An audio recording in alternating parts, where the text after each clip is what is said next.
guseseniwe mambia bono kuri ntunya tukwirana ringane rya sensemo yetu ya YouTube iro nyare gukurinyora onye kwanyorwa gusina ndonye gutaite kuri rorero mwanchito murigiria kuri nde bono nikinga kitokoroka ebiro byo kumanya Biblia kwabiri wo kwebolia mabulia mange ayurero mbwatega igo murande itorio gocha butamo nyara kago tutebya usogotoerera ninki ketuganira kumanya kurwase Biblia mwanchito murigiria go ngari bolindo bwansi yensyo bwate nabokoli bekaga gwasi namba itsusu ya 07886663 078 marakabere 6 maragatano na tininere namba yomoire boiga somtanda ito YouTube nabokunyara ko wikorobe kekerengero kyago kurinda sponi go mwanchito murigeria tikana mwarigania omurando ito ara kwana naye turagendere gatia maboli ali mwanyane mokubolia kurwa sensemo ya WhatsApp nabega simtanda ito yekerero. Karibu sana pastor.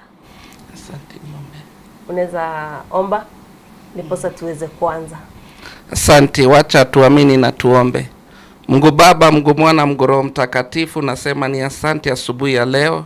Nasema ni asante kwa sababu ya siku ya leo, saa huu na wakati huu Bwana.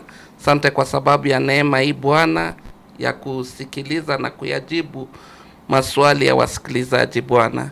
Baba, tunaomba neema yako na kibali chako katika kipindi ya leo, na hata sifa na utukufu zikakurudie, maana wewe ni mwema. Katika jina la Yesu naomba na kuamini. Amen. Amen. Labda unaweza kumsalimia mtazamaji huko kabla ya kuanza, umkumbushe majina pia. Asante msikilizaji na mtazamaji, kwa majina wananiita Reverend Moses Usagi, mchungaji wa kanisa la Pentecostal Assemblies of God Huruma. Mungu awabariki. Asante sana. Labda pastor, tukiangazia masuala ambayo watazamaji wameweza kuuliza. Kuna wale wameulizia juu ya fasting. Kwanza kuna wale ambao hawajui fasting. So labda utuambie what's fasting na kwa nini watu wana fast na how are we supposed to do it? Amen. Hilo ni swala ambalo ni mzuri sana. Fasting kwanza kabisa ni sehemu muhimu sana kwa maisha ya Mkristo. Bwana Yesu asifiwe. Fasting ndio ni maombi, lakini ni zaidi ya maombi. Ni maombi ambayo umejinyima. Bwana Yesu asifiwe. Ndio ni kuomba, lakini pia katika hiyo maombi umejinyima kitu. Umejinyima hata na wakati, umejinyima na shughuli zako, umejinyima na raha zako, umejinyima na mambo yako mengi ili tu kuwe na wakati na Mungu. Bwana Yesu asifiwe. Kwa hivyo tunapoongea kuhusu fasting ni maombi ambayo umejinyima kitu kwa sababu uwe na wakati wewe na Mungu na kwa sababu ya lengo fulani. Bwana Yesu asifiwe. Kwa hivyo tunapoongelea kuhusu fasting tunapochukua wakati na kufast, jambo la kwanza, fasting inatufanya tunakuwa wanyenyekevu. Unajiachilia mbele za Mungu. Unaposoma Biblia sehemu mingi, wana wa Israeli walipokuwa wanamkosea Mungu, Biblia ilikuwa inasema walirarua mavazi zao, wakajinyenyekeza mbele ya Mungu, wakafunga, wakakataa kula, wakakataa hata kukunywa maji, wakamlilia tu Mungu ili Mungu pengine awazuie na jambo fulani ama Mungu awakumbuke juu ya jambo fulani. Kwa mfano, ukiona ile habari ya mtumishi wa Mungu anaitwa Yona.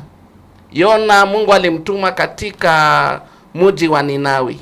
Nalipomtuma katika mji wa Ninawi na katangaza ya kwamba siku 40 kuanzia sasa Mungu ataweza kuiangamiza mji huu. Biblia inasema ya kwamba kutoka kwa mfalme mpaka yule mtumishi mdogo walinyenyekea mbele ya Mungu, na Biblia inasema Mungu alipoona jinsi wamenyenyekea akasema ya kwamba kwa sababu wamenyenyekea, wamejinyima ile mabaya nilikuwa nimekusudia, hakika sitaifanya. Bwana Yesu asifiwe. Kwa hivyo lengo kuu ya fasting ni kwa sababu Mungu atende jambo juu ya maisha yako. Bwana Yesu asifiwe. Lakini tunapoongelea kuhusu jambo la fasting, Mtu anaweza kuuliza swali, ninapo fast nafaa ni fast aje? Ninapoweza kufunga, kwa Kiswahili ni kufunga, si ndio? Ninapofunga ninafaa nifunge aje? Tunafaa tuelewe kuna aina kama 4 ya fasting. Jambo la kwanza, kuko na kufunga kwa urefu, long fast. Long fasting. Long fast. Long fast ni kama ile ya Yesu na Musa. Biblia inasema ya kwamba walifunga siku 40. Musa alikuwa anaenda mlimani, anakaa na Mungu siku 40 akiomba, kinena na Mungu.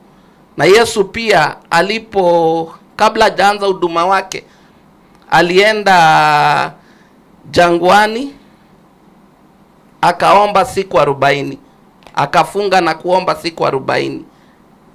Ndipo baada ya hapo akaanza huduma wake. Kwa hivyo hapo tunaona ya kwamba katika habari hiyo ya Yesu, tunapofunga ni sehemu ya maandalizi ya huduma. Bwana Yesu asifiwe. Kabla Yesu hajaanza huduma wake, alifunga kwanza. Na hata pia Musa kabla hajaanza safari na wana wa Israeli, baada ya kupatiwa neno la Mungu, agano la Mungu, Biblia inasema Musa alikaa kwanza na Mungu mlimani siku 40. Na ikuwa mara moja ama mbili. Musa mara mingi alikuwa anaenda mlimani anakaa na Mungu. Kwa hivyo sehemu ya kwanza ya fasting ni long fast. Kufunga kwa urefu. Bwana Yesu asifiwe. Hiyo zikakuwa siku 40. Na hiyo wakati siku 40 haukuli chochote wala haukunywi hata na maji yoyote. Yaani ni kufunga kwa urefu. Kuna another type of fast inaitwa a partial fasting. A partial fast ni kama ile ya Danieli. Danieli alifunga, ndio alikuwa wakiomba, lakini pia alijikana chakula fulani. Aliongea na mtumishi wa Nebukadneza na kamweleza ya kwamba tupatie muda wa siku 10. Na hizi siku chache tunaomba ya kwamba sisi tutakuwa chakula yetu ni mboga tu ya matawi. Bwana Yesu asifiwe. Lakini nyama ya bebeli hatutaguza. Kwa hivyo Danieli na Meshach na Shadrach na Abednego walikuwa wakiomba, ndio wakifast, lakini pia walikuwa wanakula lakini matawi. Kwa hivyo hii partial fast ni ile fast tunasema, tuseme kama mimi nimezoea kukula nyama, unasema ya kwamba hii mwezi sikuli nyama, ninajiweka tu kwa maombi, nitakuwa tu nikikula matawi lakini nikiomba. Ama pia unaweza sema kama we ni mtu unakula breakfast, lunch, supper,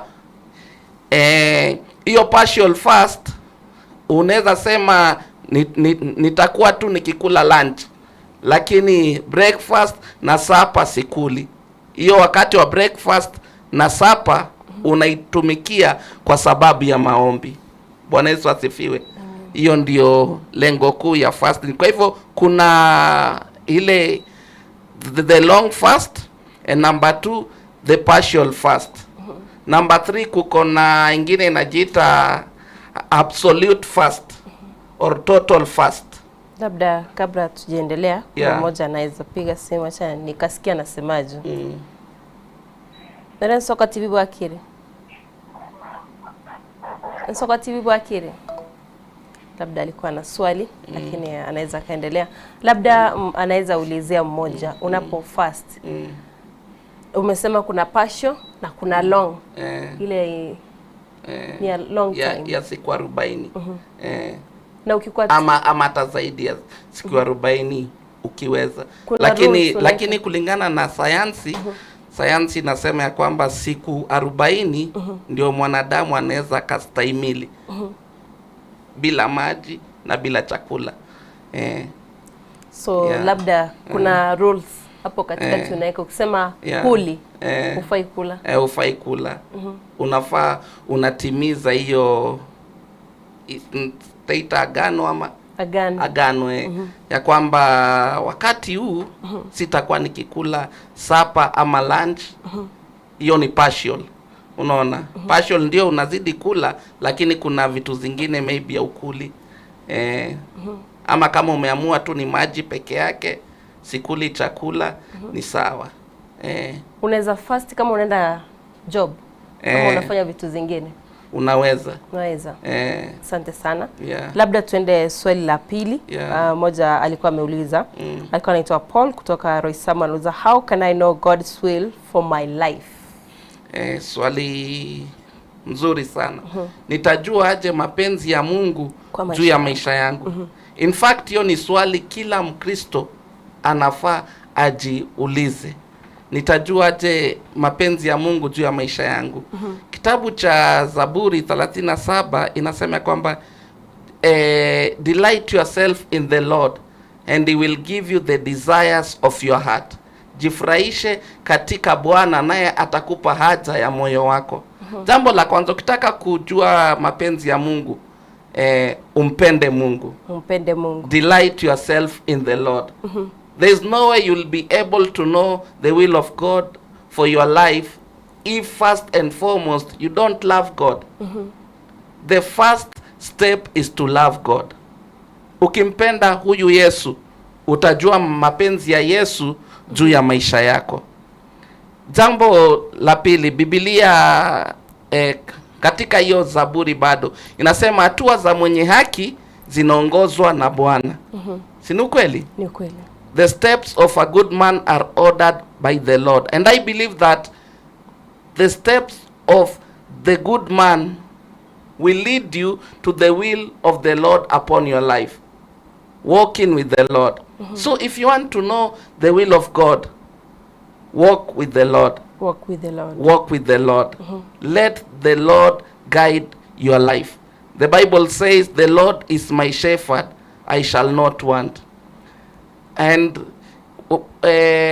ukiendelea kusoma hiyo Zaburi 23 inamaliza ya kwamba ikisema ya kwamba surely goodness and mercy will follow me all the days of my life, and I will dwell in the house of the Lord forever. In short, the author, who is David, is reminding us that as long as the Lord is my shepherd, I will be able to experience his will, his goodness upon my life.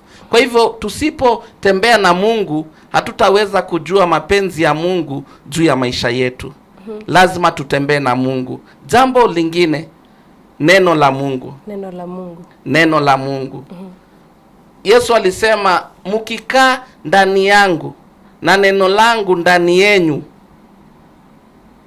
mtaomba na nitawajibu. Bwana Yesu asifiwe. Na maombi yetu mara mingi na kwanga, Mungu Bwana, natamani nijue mapenzi yako juu ya maisha yangu. Kwa hivyo lazima neno la Mungu likae ndani yetu. Kama neno aliko ndani yetu, tutajua mapenzi ya Mungu juu yetu.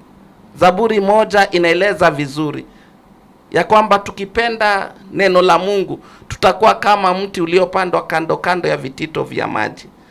Unaona? Yaani tutazaa matunda yetu kwa majira yetu. Bwana Yesu asifiwe. Na Mungu ako na mapenzi yake juu ya maisha yetu. Bwana Yesu asifiwe. Na tutaweza tu kuyajua ikiwa tu tutajifurahisha katika Bwana. Bwana Yesu asifiwe.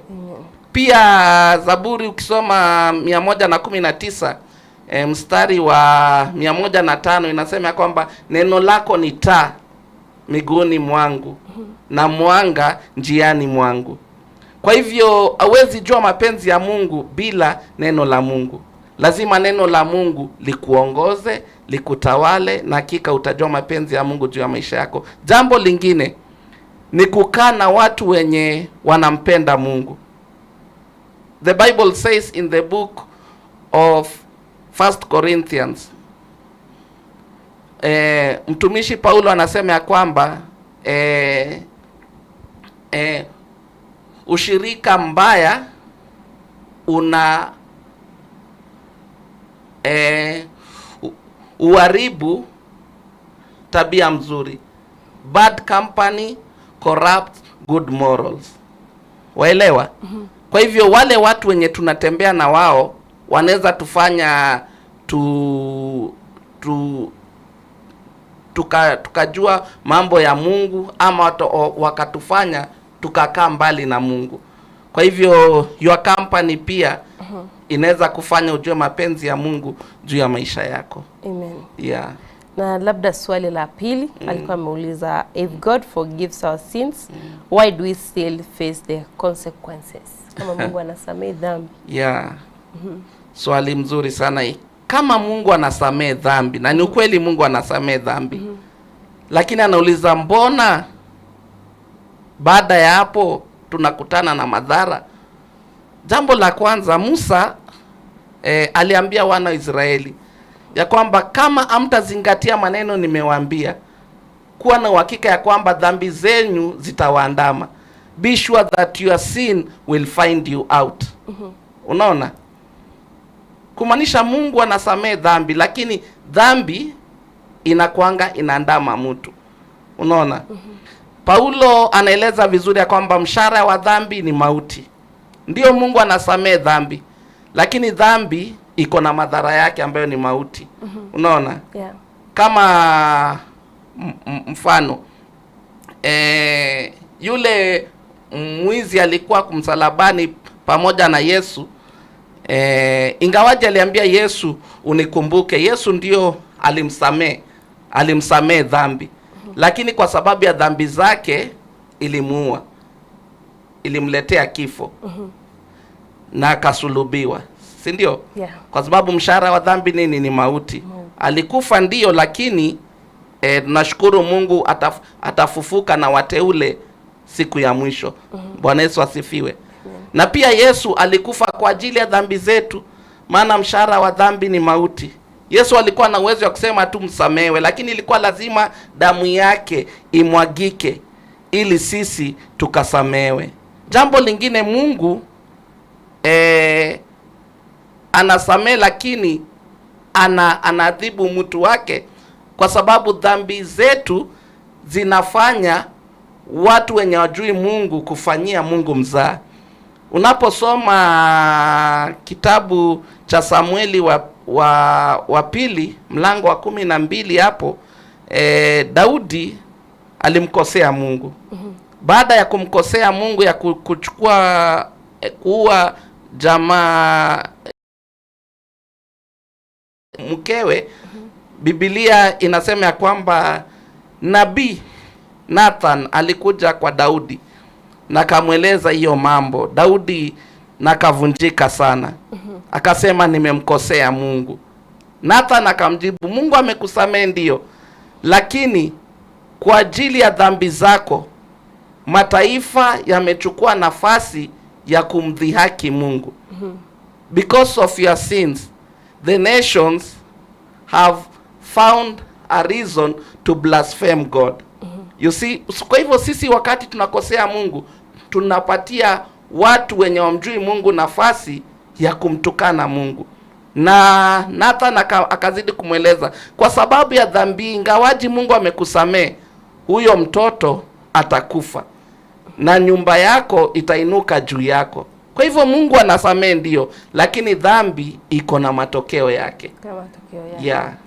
Na kuna ile neno ambayo tulisema last week. Kuna mmoja alikuwa ameulizia, kuna dhambi kubwa na kuna dhambi ndogo. Labda ukaweza kurudia hapo. Okay, hakuna dhambi kubwa wala ndogo, lakini dhambi itasasa kuangamiza ikiwa tu utamkana Yesu. Usiponyenyekea mbele ya Yesu, kubali wewe ni mwenye dhambi. Dhambi kubwa ni kukataa kwamba wewe ni mwenye dhambi. Maana sote tumetenda dhambi na kupungukiwa na utukufu wa Mungu. So dhambi kubwa ni yule mtu anaona yeye yuko sawa kuliko wengine. Atiana dhambi. Tunasemanga uko perfect. Ukisema hauna dhambi inamaanisha hauna haja na Yesu. Hauna haja na Yesu. Ndio Yesu aliambia wanafunzi wake, ndio nimewaita nimewasamehe, lakini muishi maisha ya utakaso kila siku. Wakati aliwaosha miguu, aliwaambia fanyeni hivi kila siku. Yani mali tunatembea, maybe tumejikwaza na mtu nini, dhambi haikosi mwanadamu. Kwa hivyo tunaishi maisha ya utakaso. Naambia Mungu, leo sijui nimepitia wapi, sijui ni mambo gani nimefanya, niko na dhambi nayojua siyajui. Mungu, naomba unirehemu. Maisha ya utakaso. Yeah. Na kuna wale ambao wanarudia makosa ama wacha niende kwa swali ambayo ilikuwa imeulizwa. How do I overcome temptation and recurring sin? Nitashindaje majaribu na mazoea ya dhambi, ya kutenda dhambi? Swali mzuri sana. Majaribu, kwanza kabisa, watu wote wanajaribiwa. Biblia inasema katika Luka mlango wa 17, vikwazo hayana budi ila kuja. Majaribu yako. Unaona? Yesu mwenyewe alijaribiwa. Ayubu alikuwa mtu mwenye karibu sana na Mungu. Alikuwa anajaribu sana ishi maisha ya ukamilifu, lakini pia alijaribiwa tena sana. Yusufu alimpenda sana Mungu, lakini alijaribiwa na mke wa Potifa na mandugu zake. Majaribu yako. Lakini haya majaribu hayaji ili yatumalize. Lengo ya majaribu, the purpose of the tests and trials is to perfect us. Unaona? Ya kutuweka kuwa imara. Bwana Yesu asifiwe. Na njia ya kuweza kushinda hayo majaribu, jambo kabisa la kwanza ni maombi. Tukiomba tutamshinda adui. Mimi huwa nikisema ya kwamba maombi itakuzuia dhambi na dhambi itakuzuia kuomba. Kwa hivyo ukitaka kushinda majaribu na mishale na mitego ya adui, kwanza kabisa uombe. Bwana Yesu asifiwe. Jambo lingine, kuwa na ushirika na Mungu. Unajua Adamu na Hawa walijaribiwa wakati hawakuwa na ushirika wa Mungu na Mungu. Walikuwa wameketi mbali, walikuwa na ushirika na nyoka na shetani. Si ni kweli? Kwa hivyo unaangalia pia your company. Hauwezi kushinda majaribu ati pengine wewe ulikuwa umezoea ulevi, unataka umeokoka, lakini bado wewe ni mlevi, unataka kushinda hii ulevi, unakati ati karibu na walevi, ati karibu na baa nini. Hiyo dhambi itakunasa. Ukicheza na moto itakuchoma. Si ni kweli? Ni kweli. Kwa hivyo your company ina matters. Biblia inasema katika Zaburi ya 1 ya kwamba heri mtu yule asiyekwenda katika shauri la wasio haki. Uangalie ni watu gani unatembea na wao. Ushauri unatoa wapi? Ushauri mwema ni neno la Mungu. Tukae karibu na neno la Mungu. Nasema heri mtu yule asiyekwenda katika shauri la wasio haki, wala kusimama katika njia ya wakosaji. Your company. Pia hakuketi barazani pa wenye mizaa. Kuna watu watakufanyia mzati, ati Mungu anaelewa. Ukifanya hivi utafanya hivi, utaomba na usamewe. Mshahara wa dhambi ni mauti. Biblia inasema katika kitabu cha Wagalatia mlango wa 6 ya kwamba msidanganyike, Mungu hadhihakiwi. Chochote apandacho mtu ndicho atakachovuna. Bwana Yesu asifiwe. Na nazidi kusema ya kwamba anayepanda kwa roho atavuna uzima, bali anayepanda kwa mwili atavuna uharibifu. Kwa hivyo shetani anapoleta majaribu anataka akuharibu. Lakini Mungu anaporuhusu majaribu juu ya maisha yako ili akuzidishie uzima. Na hiyo utaweza tu ikiwa utakubali roho wa Mungu akujaze, akusaidie. Ndio Yesu alisema ya kwamba haya mambo yatakapowapata msiwe na wasiwasi, roho wangu atakuwa mali yapo, atawasaidia. Kwa hivyo Yesu akatuachia Roho Mtakatifu kama msaidizi. Kwa hivyo tukikubali Roho wa Mungu atawale maisha yetu, tutashinda majaribu. Yes, amen. Yeah. Asante sana. Na pia swali lingine kwa nasema, what's the difference between religion and a personal relationship with God? What's the difference between religion and personal relationship with God? Yeah, swali mzuri sana. Tofauti gani kati ya dini na Uhusiano. Ushirika na Mungu? Ama uhusiano na Mungu. Dini ni njia, ninaweza kueleza hivi, ni njia ya kutumia nguvu zako kumfikia Mungu, kumpendeza Mungu. Unaona? Ni kama unatumia sheria. Okay, naweza sema tofauti ya dini na uhusiano ni kama agano la kale na agano jipya. Agano la kale watu walitumia sheria, watimize sheria ili wampendeze Mungu. Agano jipya ni Mungu alishuka kutoka juu mbinguni ili akuwe na ushirika na mwanadamu. Kwa hivyo dini ni kutumia nguvu zako na hekima yako na uwezo wako ili umfurahishe Mungu. Lakini ushirika ni Mungu kufika kwako ili wewe uishi maisha ya kumpendeza. Si ati wewe umpendeze Mungu, si ati wewe unapendeza Mungu ili wewe uishi maisha yenye Mungu anataka uishi. Unaona? Ili maisha yako Mungu aonekane ndani yako. Bwana Yesu asifiwe. Ndio alisema ya kwamba tunapoomba tuseme mapenzi yako yatimizike hapa duniani kama ilivyo juu mbinguni. Bwana Yesu asifiwe. Amen. Kwa hivyo Yesu alikuja mapenzi ya mambo ya mbinguni yaonekane hapa chini duniani. And that can only happen through your relationship with God. Na hii ushirika wako na Mungu si kwa sababu ya nguvu zako, si kwa sababu ya kutimiza ati sheria 1 2 3 4, hapana, ni kwa neema. Na hii kwa neema kwa kumwamini Yesu Kristo kama Bwana na Mwokozi wa maisha yako. Ukiwa na Yesu ndani ya maisha yako akutawale na akuongoze, hivyo ndivyo utaweza kumpendeza Mungu. Amen. Yeah.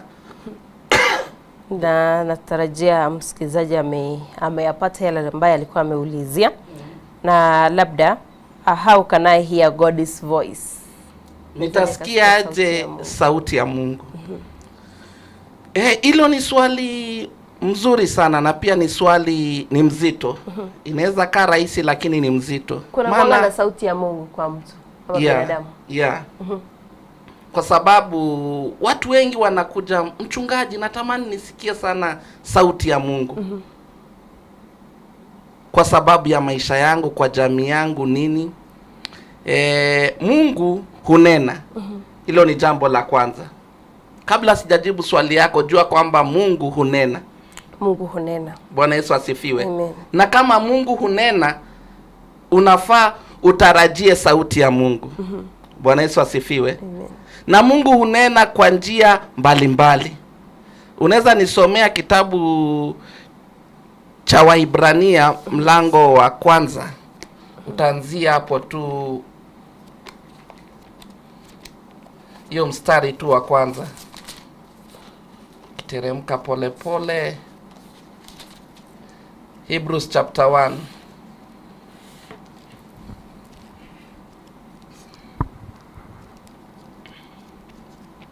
Hebrews chapter 1. Niweza kusoma kwa Kiingereza. Unaweza soma pia kwa Kiingereza. Chapter 1. Anzia tu hapo verse 1. Nasema, long ago, at many times and in many ways, God spoke to our fathers by the prophets. Sikia kwanza hapo. Anasema hapo zamani na kwa muda mrefu Mungu amenena. Mungu nena. Alinena kwa mababa zetu, yani kwa walio tutangulia, kupitia manabii. Kwa hivyo Mungu, jambo la kwanza, ananena kupitia hata manabii, yani watumishi wake. Endelea. But in these last days, Yeah. he has spoken to us by his Son, whom he appointed the heir of all things, through whom also he created the world. Sikia. Lakini anasema, lakini sasa ananena nasi kupitia mwanawe Yesu Kristo, ambaye huyu Yesu Kristo ndiye muumbaji wa vitu vyote. Bwana Yesu asifiwe. Amen. Imetosha hiyo. Bwana Yesu asifiwe. Kwa hivyo ningependa nieleze hivi. Mungu hunena kwa njia mingi, in various ways, kupitia manabii, kupitia hata na shughuli zetu za kila siku. Jambo inaweza fanyika kwa maisha yako, na kupitia hiyo jambo uone ni kama Mungu amenena jambo fulani kupitia tukio hilo. Bwana Yesu asifiwe. Amen. Ni kama kwa mfano, unaambiwa uachane na jambo fulani, hausikii. Unaona? Alafu katika hiyo hali maybe ukutane na jambo, tuseme pengine ajali hivi, lakini Mungu anusuru maisha yako. Unasema kumbe Mungu alikuwa ananena na mimi kupitia mtu fulani. Mtu anakuambia ile barabara usifuate, na wewe kwa sababu unajiona wewe ni mwerevu sana, unafuata tu, pengine mabaya na kupata, lakini Mungu anakuokoa. So katika hiyo hali unasema, kama ningesikia sauti ya fulani singepatana na madhara hii. Kwa hivyo Mungu saa nyingine ananena kupitia matukio. Mungu ananena kupitia watu. Kama Mungu anaweza kutumikia wewe, unene na mimi. Unaona? Mungu ananena, anasema wakati huu ananena kupitia mwanawe. Bwana Yesu asifiwe. Na tunapo nena kuhusu mwanawe, Biblia inasema Yesu mwenyewe jina lake lingine ni neno. Yesu ni neno. Kwa hivyo pia Mungu ananena kupitia neno lake. Huwezi sema ati Mungu amenena na mimi na wewe hauna ushirika na neno la Mungu. Njia rahisi yenye Mungu ananena na watu wake sahi ni kupitia neno lake. Na hiyo ni rahisi sana. Ukitaka Mungu anene na wewe, rahisi sana. Amini tu, Bwana, nataka nikuwe na ushirika na wewe kupitia neno lako. Unachukua wakati unasoma neno la Mungu. Baada ya kusoma hilo neno, utasikia kuna jambo Mungu amenena na wewe. Bwana Yesu asifiwe. Maana Biblia inasema ya kwamba neno la Mungu ni panga iliyo hai. Bwana Yesu asifiwe. The word of God is living and active. Bwana Yesu asifiwe. The word of God is living, yani halijakufa. Hii ni kitu liko hai. Bwana Yesu asifiwe. Leo linanena na wewe, kesho utasoma the same place inanena na wewe tofauti, ujumbe tofauti, because the word of God is living. Iko hai. Bwana Yesu asifiwe. Kwa hivyo Wakristo, tamani sana Mungu anene na wewe, na atanena na wewe rahisi ukiwa tu unapendezwa na neno lake. Biblia inasema neno lake ni taa. Daudi aliuliza swali, je, kijana ataepukaje mabaya? Akasema, kwa nimelificha neno lako moyoni mwangu nisikutende mabaya. Neno la Mungu likiwa ndani ya moyo wa mtu itamzuia mabaya. Bwana Yesu asifiwe. Kwa hivyo Mungu ananena kupitia neno lake. Na hili neno liko na nguvu. Linaleta ushindi. Biblia inasema ya kwamba Yesu alimshinda shetani kwa sababu ya neno. Alikuwa anamwambia imeandikwa. Bwana Yesu asifiwe. Imeandikwa. Na ni vizuri sana tuelewe neno, kwa sababu hata shetani anajua neno zaidi yetu. Sababu shetani alikuwa anamwambia Yesu, imeandikwa, Mungu atatuma malaika wake, wewe ruka, watakuja kukushika na mabawa zao. Lakini Yesu akamwambia kwamba usimtie Mungu katika majaribu ya ujinga. Don't put God into a foolish test. Bwana Yesu asifiwe. Kwa hivyo lazima tukue wasomaji wa neno. Tusiposoma neno la Mungu, tutapotezwa na manabii wa uongo. Sababu kuna watu wengine wako na tabia ya kusikia tu sauti ya Mungu kupitia ati mtumishi fulani wa Mungu. Mtumishi wa Mungu pia ni mwanadamu, na kuna wengine ni wakora. Wanaweza wakakuelekeza vibaya. Kwa hivyo ni vizuri wewe mwenyewe ukue na ushirika na neno la Mungu. Mungu mwenyewe anene na wewe. Bwana Yesu asifiwe. Kwa sababu hili neno liko uhai na liko na uwezo. Yeah. Asante sana. Nadhani hiyo hata mimi nimeelewa. Amen. Na mtazamaji I think kwa popote alipo anaweza kauliza swali kama hajaelewa. Na swali lingine ilikuwa inasema, why do my prayers sometimes seem unanswered? Why do my prayers sometimes seem unanswered? Very good. Very nice question. Anauliza kwa nini wakati mwingine maombi yangu hayajibiwi? Kisoma Zaburi 66 mstari wa 18. Sijui kama unaweza soma. Zaburi 66 mstari wa 18. Zaburi before methali.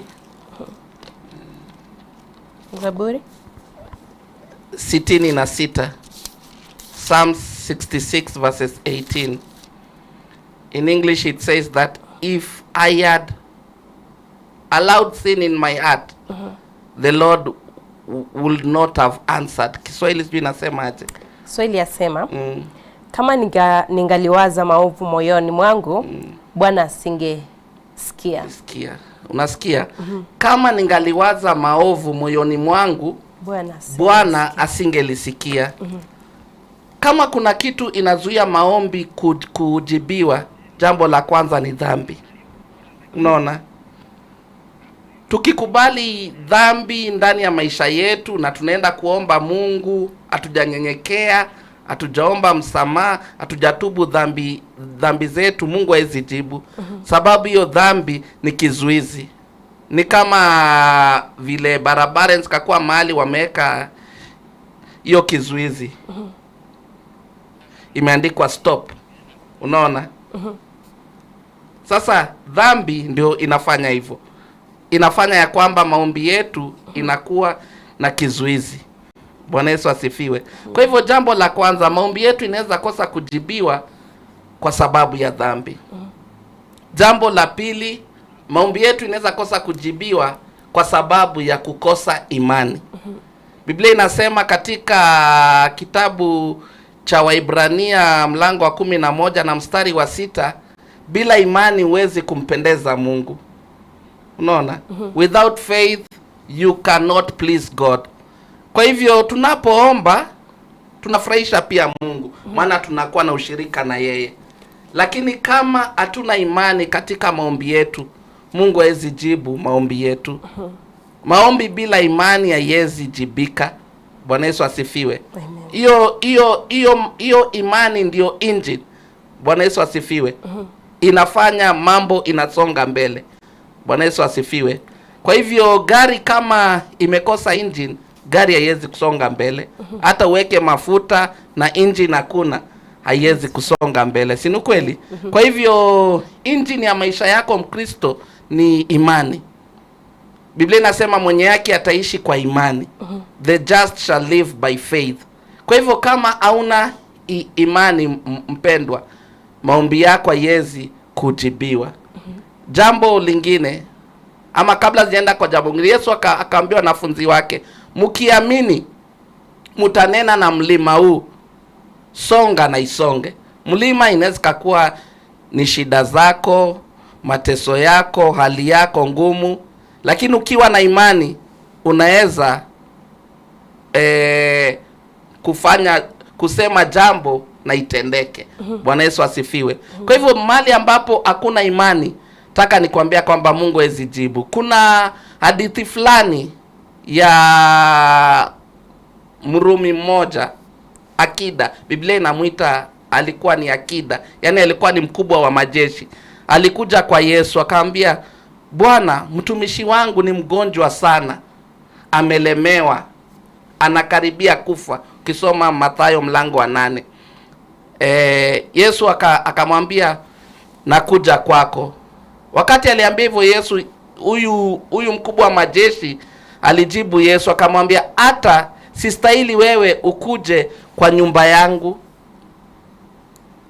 lakini mimi ni mtu mwenye mamlaka. Naambia huyu fanya hii, anafanya.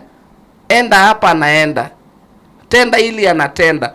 Na naamini wewe uko na mamlaka zaidi, mamlaka ya kutoka juu mbinguni. Akamwambia, sema neno tu na mtumishi wangu atapona. Asifiwe Yesu. Amen. Yaani huyu jamaa aliamini ya kwamba Yesu tu akinena maombi yake itajibiwa. Kwa hivyo mpendwa, kama hatuna imani, Mungu hawezi jibu. Na Biblia inasema Yesu na akashangazwa sana, akasema sijaona imani kuu kama hii. Kitu gani ilifanya akawa na imani kuu? Imani. Yaani tu aliamini Yesu akinena, hata kama mtumishi wake yuko umbali gani, bora tu Yesu amenena pona, atapona. Bwana Yesu asifiwe. Makosa yetu, wengi wetu tunategemea imani ya wengine. Wengine wanapanda masafari, wanasema kuna mtumishi mkubwa mahali, ati aende anipatie kitambaa, anipake mafuta, anipatie maji ndio nipone. Wewe unaamini mwanadamu, hauamini Mungu. Lakini imani, hata kama yule unaombea yuko mbali, ukiamini kama yule mkubwa wa majeshi wa Waroma, jambo Yesu ataweza kutenda. Bwana Yesu asifiwe. Kwa hivyo nimesema dhambi inaweza zuia maombi, na pia kukosa imani inaweza zuia maombi. Asante sana. Yeah. Na labda naona Jonathan Mwarimu naulizia. Na Mungu anapojibu maombi, labda nitajuaje amenijibu, na pia wakati ambapo Mungu anasamehe dhambi, nitajuaje Mungu amenisamehe dhambi zangu? Very good. Ukitaka kujua Mungu amekujibu, the first sign is peace. Peace. Ishara ya kwanza ni amani. Bwana Yesu asifiwe. Daudi alipoomba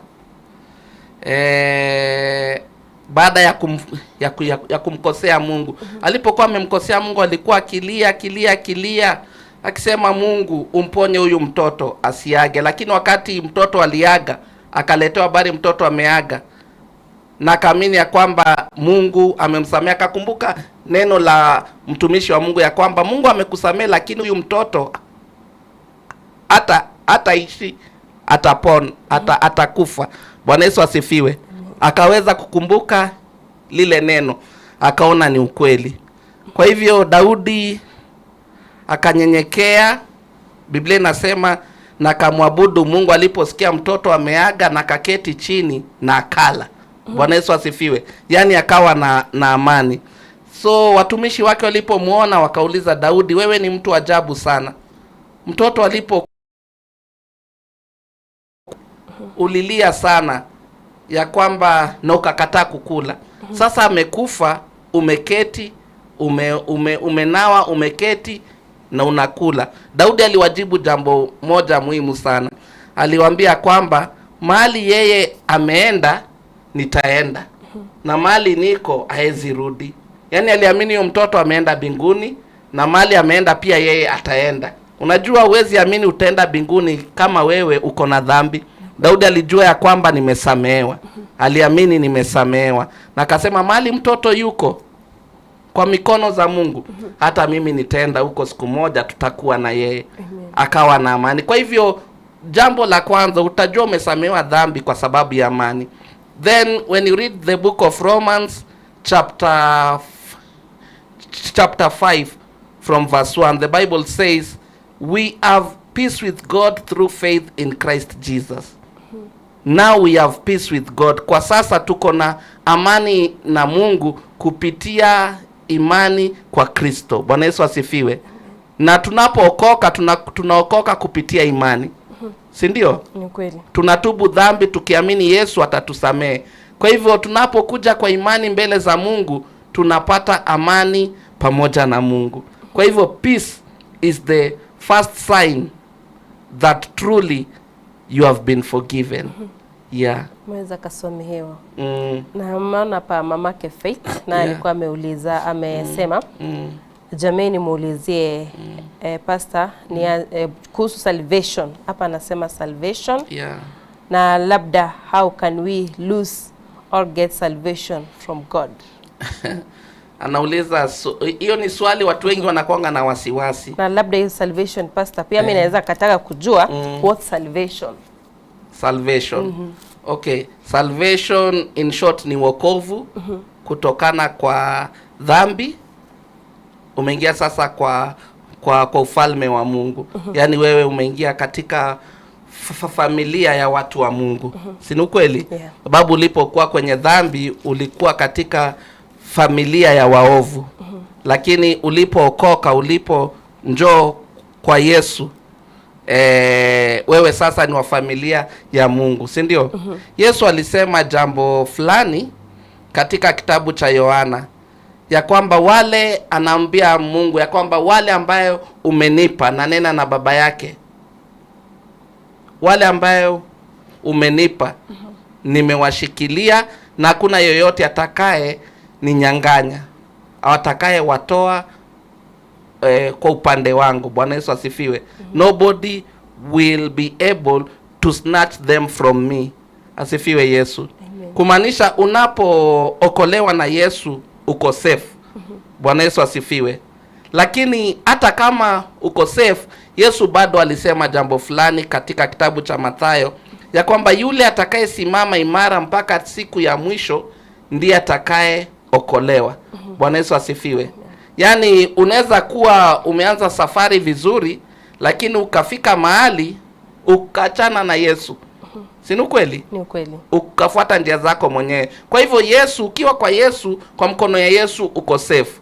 Lakini unapokuwa kwa mkono ya Yesu pia Yesu alazimishi mtu yoyote kwake, anakupatia pia uamuzi. Unaona? Utaendelea kukaa na mimi ama pia ushirika wangu na wako pengine unaona ni kazi ngumu. Wanasema yule atakayevumilia katika wokovu huu ama maisha ya Kristo inataka uvumilivu. Wanasema yule atakayevumilia mpaka dakika ya mwisho ndiye atakayeweza kuokolewa. Unaona, sababu unaweza anza vizuri na umalize vibaya. Na kuna mwingine alianza vibaya na akamaliza vizuri. Yule muovu msalabani alianza vibaya. Maisha yake mrefu alianza vibaya, lakini alimaliza vizuri. Kabla afe alimuita Yesu. Kwa hivyo hata wewe unaweza muita Yesu dakika ya mwisho na uokolewe. Asifiwe Yesu. Jambo lingine, Yoshua alisema jambo fulani. Alisema ya kwamba muamue leo mtakaye mtumikia, ila mimi na nyumba yangu tutamtumikia Bwana. Bwana Yesu asifiwe. Kwa hivyo hii wokovu inalindwa pia kwa sababu ya kujitolea. Unajitolea kwamba nitamtumikia Bwana wakati unaofaa na wakati usiofaa. Ndio Paulo alisema kwamba tuhubiri neno wakati unaofaa na wakati usiofaa. Asifiwe Yesu. Amen. Maswali ni hayo kwa sasa. Yeah. Na tumeweza I think mtazamaji ameweza kupata yale ambayo alikuwa ameulizia. Na kwa sababu ya wakati labda uweze kunena na watazamaji neno moja. Yeah. Tuweze kumalizia. Asante msikilizaji wangu na mtazamaji. Asante kwa sababu ya wakati ambao umejitolea ili kusikia majibu ya maswali haya ya Biblia.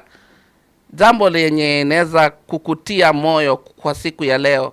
Sikia Roho wa Mungu ananiambia kwamba nikuhimize tu, penda neno la Mungu. Neno la Mungu ni taa. Neno la Mungu ni nuru. Ukiongozwa na neno la Mungu hautaweza kupotea maisha yako yote. Bwana Yesu asifiwe. Kwa hivyo wewe tu upende neno la Mungu, kuwa na ushirika wa neno la Mungu. Hivyo ndio utakavyokuwa katika wokovu zaidi ya yote.